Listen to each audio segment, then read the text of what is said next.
Good day, dear students. So for today's video, I'm going to discuss on how you are going to find the value of the missing number. Given an example of, let's say for example, I have a number in here, okay, divided by 8, and it will give me an answer that is 45 remainder 2. Now, how am I going to find the value of the given digit in here? So, I have few steps on how you're going to do it. Okay, first step, I need to figure it out what is the inverse operation of the division. And I know that the inverse operation of division is to multiply. Therefore, first step is I'm going to multiply. What will I multiply? Okay, I know that if I'm going to divide a given number in here, this will give me an answer, which is the 45. Therefore, 45 multiplied by 8 will be my first step. Okay, let's start. Okay, 8 multiplied by 5 is 40. 0, carry over 4. Next step, 8 multiplied by 4 is 32 plus 4. That will give me 36. Now, I already have an answer which is 360. Okay, the second step now is for me to add my remainder.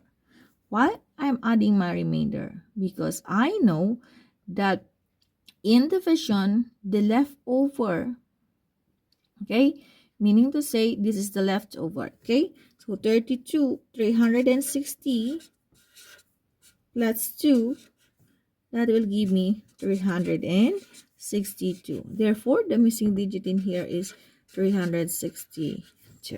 Okay, now let's have another example. Okay, let's say for example, I have a number divided by 7, and it will give me let's say for example that will give me 36. Okay, remainder 4. Okay, first step, as I mentioned earlier, I'm going to multiply my answer with my divisor. So 36 multiplied by 7. Okay, 6 times 7, that will give me 42. So 2 carry over 4. 7 times 3 is 21 plus 4, that will give me 25. Okay, second step, I will add my remainder.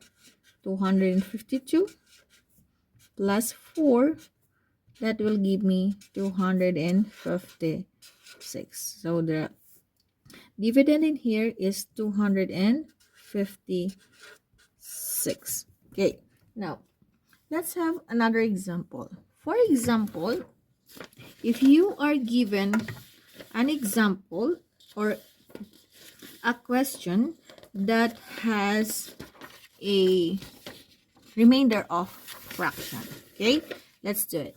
Let's say for example, I have a number divided by 5, and it will give me an answer of 42.